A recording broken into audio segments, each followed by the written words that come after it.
Some nights dragged slow. The air still held old heat, damp on the skin, and rain left the asphalt shining. Inside the cab, it was bare, radio off, no smell left from the last fare.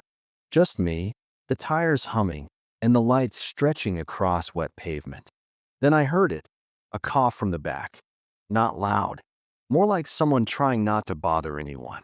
Still, it didn't sit right. I flicked my eyes to the mirror. Nothing, just my own face, the meter's green glow.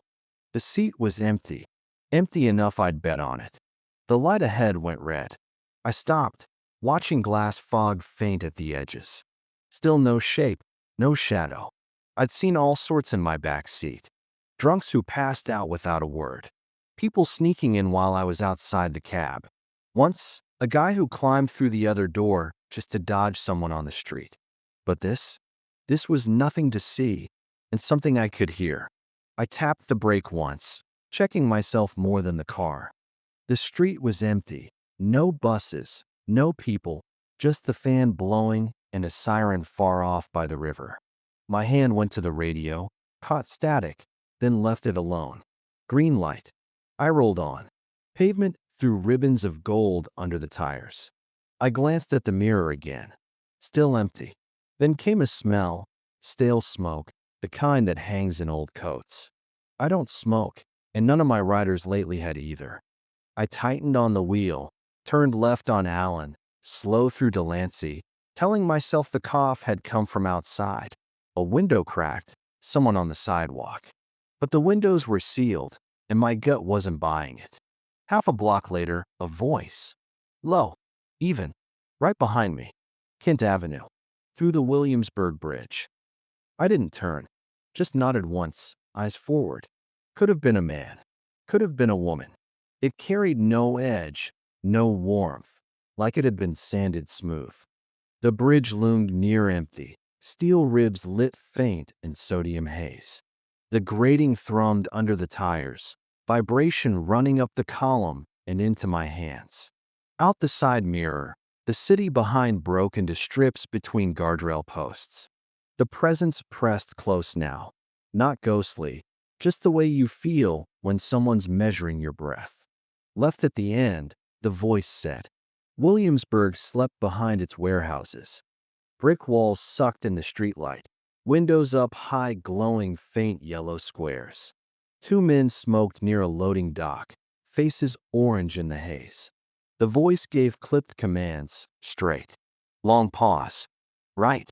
Then silence, as though the streets themselves set the rhythm. Street lamps threw uneven light, gaps between them darker than they should have been. The smell stayed, tobacco, damp wool, like clothes left too long in a closet. I kept speed low, tires whispering. Somewhere ahead a truck shifted gears, metallic groan carrying down the block. Next left, the voice said. The street narrowed, brick pressing close. Fire escapes rusted into crooked ladders. Lamps thinned until the dark ran solid between them. Something shifted behind me. Fabric moving slow, like weight resettling careful not to show itself. My eyes stayed forward, hands steady on the wheel. Stopped by the third loading bay. I braked easy. Headlights slid across dented doors, graffiti curling in the corners. The bay they meant had a chain hanging loose, swaying slow in the breeze. I waited for the slam, for a shape, anything to prove the ride was flesh, not smoke. Instead, the cough came again, same soft scrape, closer at my left shoulder. You can keep the meter running, they said. Far off, a freight train groaned. Closer, a gutter dripped steady. Ping, ping, ping. In the mirror, the seat still looked empty, but the air had weight. You know this area? The voice asked. Driven it, I said. Not many come this way without reason. Not a threat, just a fact. Still, it tightened the cabin. Headlights swept slow toward us from the far end. A van, maybe. My passenger didn't stir. Go around the block, they said. So I did, suspension groaning as we pulled back into the dark. The route they gave wound deeper into the warehouses, blocks patched with plywood and chain-link fence rattling in the wind. Every few turns I caught a fragment in the mirror. Never a face, just the edge of something. Once, under a lone sodium lamp, I swore I saw a shoe tip past the shadow line. Dark leather, worn thin. Then it was gone. "You drive nights only?" the voice asked. "Most of the time." A pause stretched, then a low exhale. Not a word, not a cough. Just the sound of someone letting go of air. By now, streets felt deserted. No bodegas, no diners, just the hum of refrigeration units behind locked doors. Left at the corner. We came out on a wider stretch, rows of parked semis on one side, warehouses on the other. A few high windows glowed green, like light fighting through frosted glass. My hands ached from the wheel. "Next stop's the last one," they said, voice leaning closer. We rolled toward a squat brick building, number stenciled above its steel door, paint flaked and crooked. "Here." I eased to the curb, half braced for the slam of a door. Nothing came, just the click of the meter. "You'll circle once," they said, "then come back." No explanation, just order. I rolled off again. By the end of the block, I knew the back seat was empty, yet the air still held smoke and the weight of someone not there. Halfway down, the voice returned. "Turn right. Slow." A lone lamp buzzed above cracked concrete, its glow catching rain still clinging to the mirror, each droplet holding its own warped reflection. Behind me, fabric brushing fabric. Unhurried. "Where to now?" I asked. "You'll know." The street pinched tighter, brick and corrugated metal squeezing in. A dumpster loomed, shadow stretched wide. Somewhere above, a door clanged shut, echoing into the cab. Slower. I eased off, the cab coasting. Heat blew steady. My hands went cold anyway. Then a metallic whisper, zipper teeth parting just enough. "You been doing this long?" "Long enough." Silence. Then that cough again, soft as a hand closing a book. The road dead-ended into the river. Water smell carried sharp chemicals. Asphalt split with cracks, lamps few and far. "There," they said, a narrow gap between two buildings. "Go in." The tires crunched on scattered gravel, headlights painting a row of steel doors. Numbers stenciled black, crooked over old paint. The air dropped colder here, sharp with wet rust. "Stop at 8, they said. I eased in. The number tilted on its plate, the paint bleeding at the edges.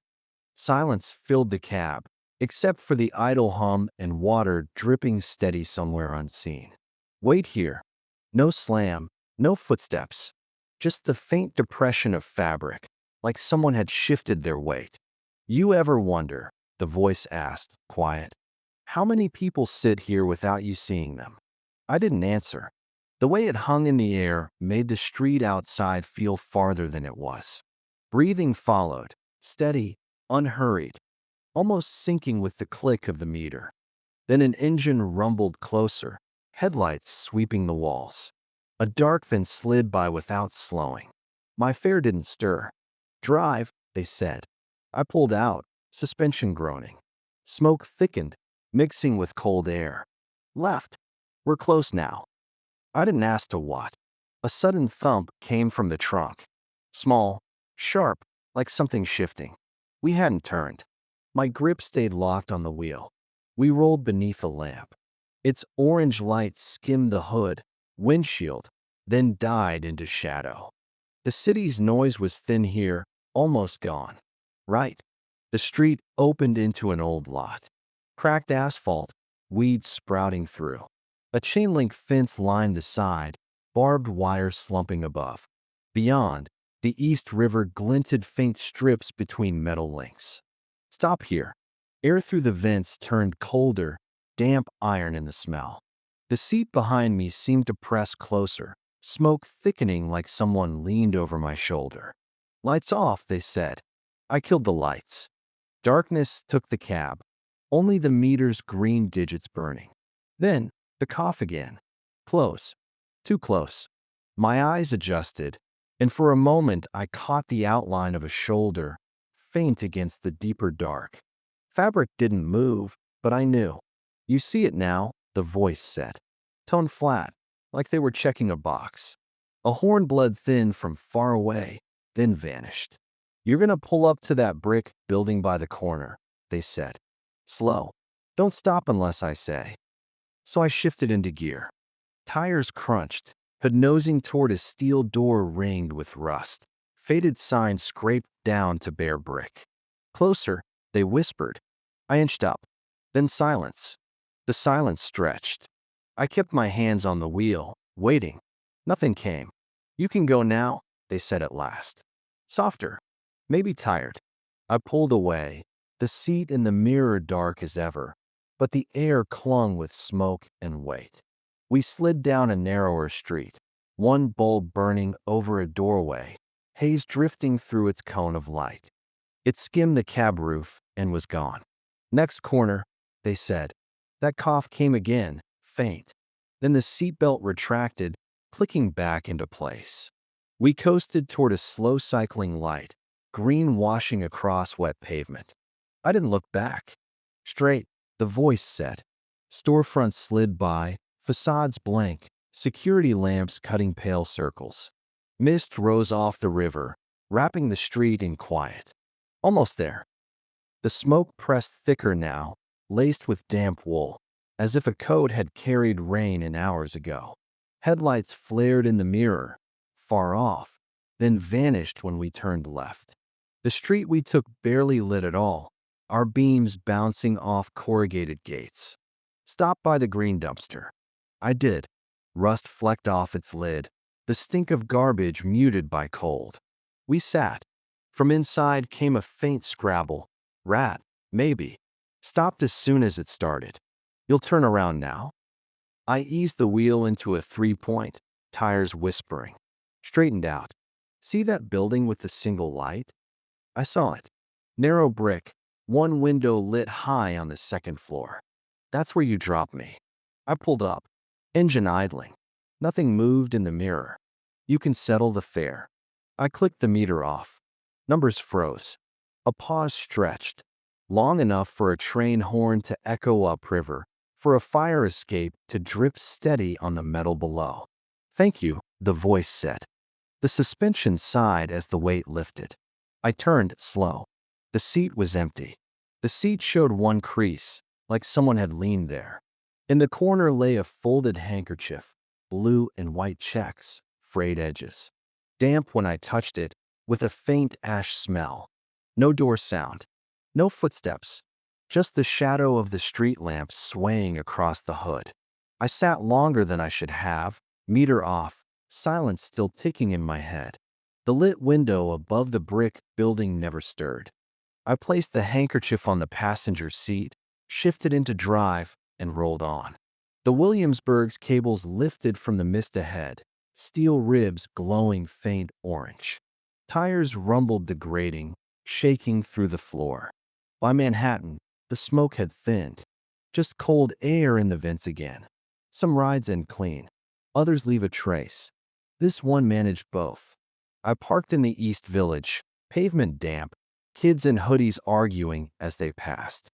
A streetlight flickered, throwing the cloth's checks bright for a second before sinking back to shadow. I didn't touch it again.